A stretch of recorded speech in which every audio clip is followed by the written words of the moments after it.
Okay, we have taken 5 minutes of the lunch, but there is a little time, and what I'm going to do, I'm going to open for 2 really good questions to our 3 speakers.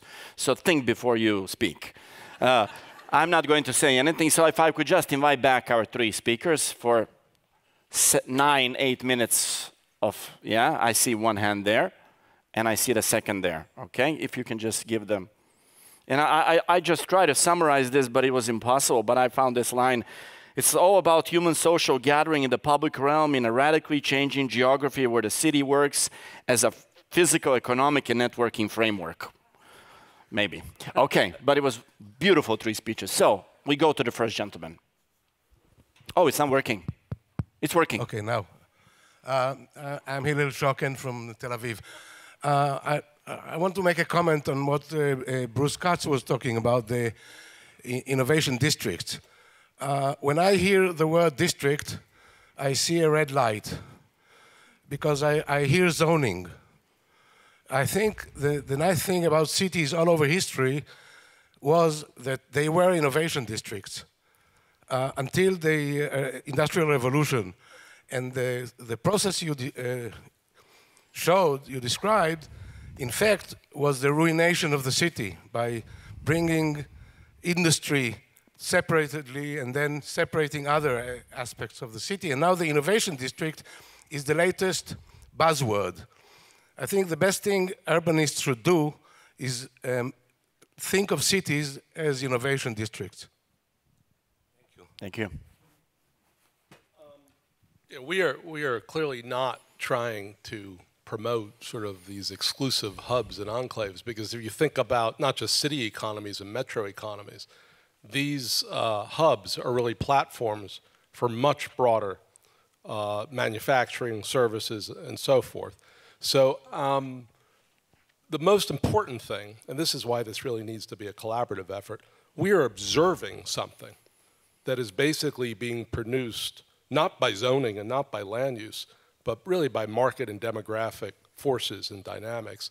And so as we go forward, I think this is exactly the kind of conversation we have to have, is how do cities adapt to essentially what is happening organically, but really could serve as a bigger platform for the larger region.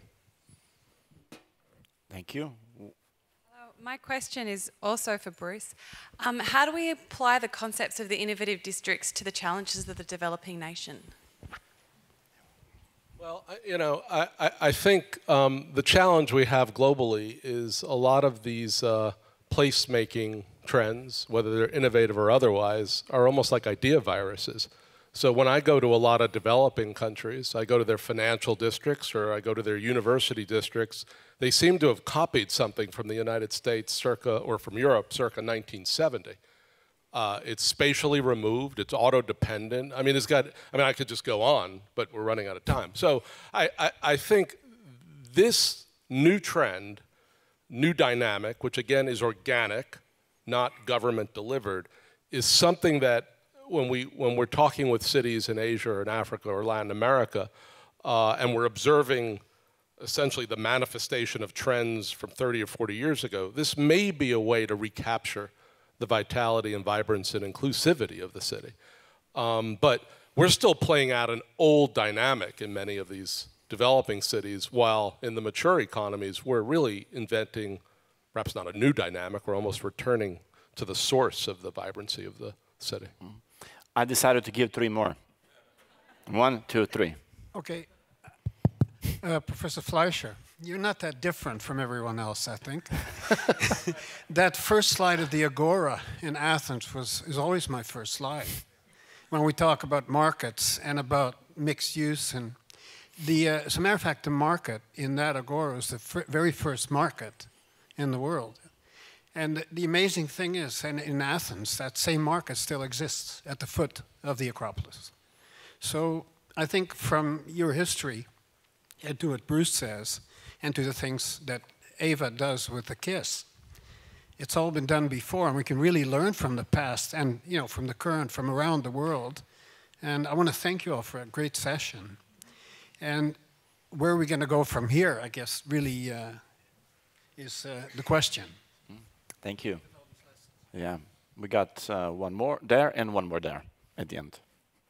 Yes, I wanted to ask a question about the role of co-ops in providing financing for cities and doing the things that you've been talking about.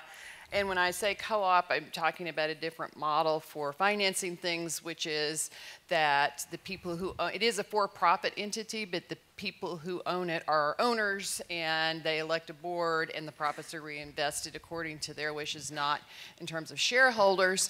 In our community, our local food co-op became a major economic engine, and then that model's been followed by, they created the first art theater in the country that is operated by a co-op. They saved the art theater. It's the only one that like that. But I think it offers a model. We've been talking about financing and lack of financing. I wanted to ask you about that in relation to what you were talking about.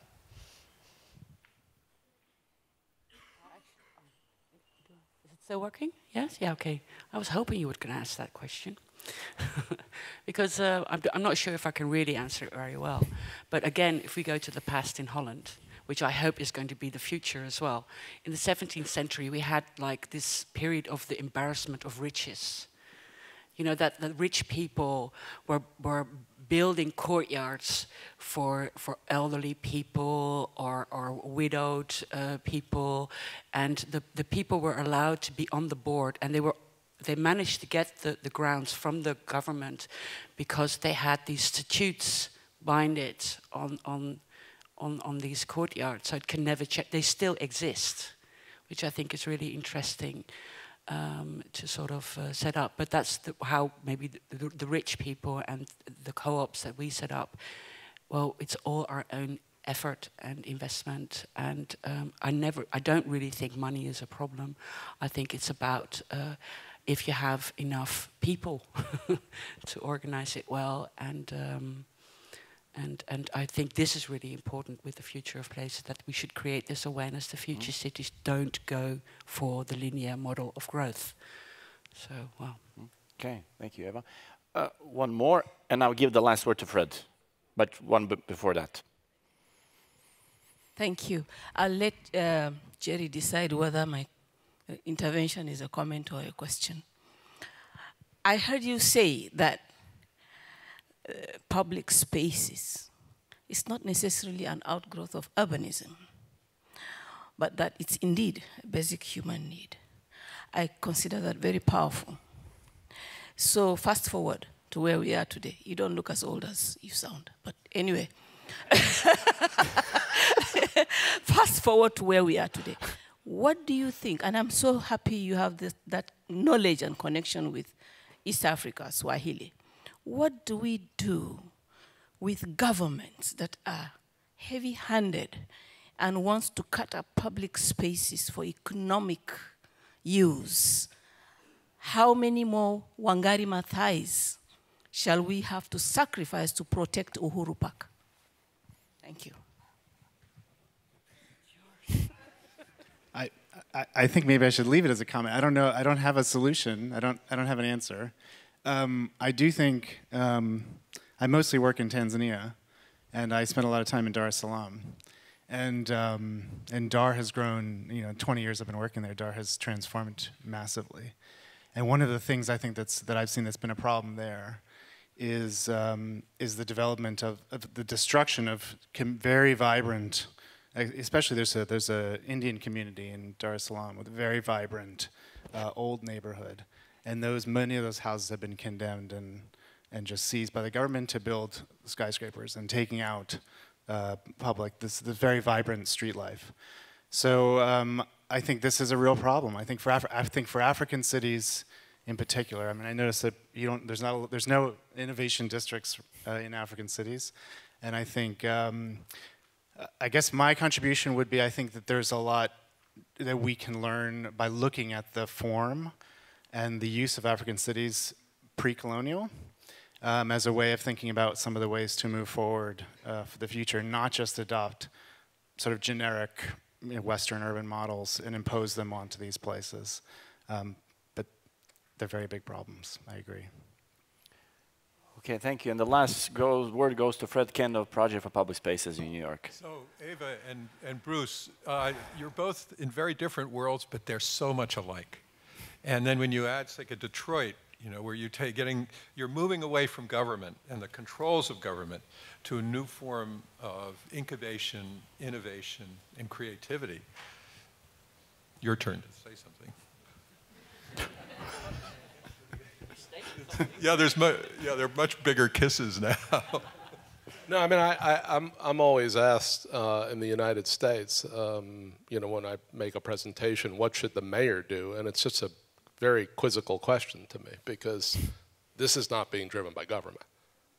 This is being driven by, yes, some very large anchor institutions, some major companies, but frankly, a very vibrant bottom-up community, entrepreneurial community. In many places, it is artists, actually. It's the creative space that is basically meeting the tech space, which is meeting the manufacturing space, which is meeting the advanced tradable economy. I mean, this is really a mash-up economy that is returning to the city, because the city basically has the physical space for that kind of genuine innovation. How do you innovate in a place 40 miles from here, where you get out of your car, you go into a building, you go to the cafeteria in the basement, and you never see anyone from a different discipline or guild or, right? I mean, that was then, this is now. We're gonna be on a wild ride for quite a while. Okay, with those words, we have to end up. Please give a warm round of applause.